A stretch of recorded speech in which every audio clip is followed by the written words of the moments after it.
తింటావా ముసలమ్మ? Bread పాలకో, bread దీంట్లో ఉంటుంది మధ్యలో, అట్లా కొరుకుంది నేను తింటావా? అట్లా కొరుకుంది నేను దీంట్లో లోపల బ్రెడ్ పాలకో ఉంటుంది. మరి లడ్డూ తింటావా? ఇది కోవా తింటావా?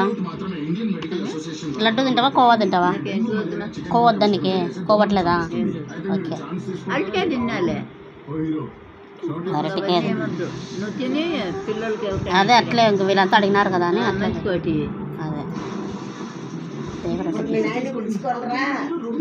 తీసేస్తానులే అన్నావు. అది బేసన్న పొద్దుతో పట్టు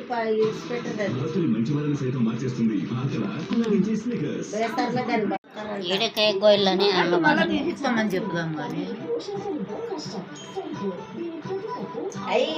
సన్నబండి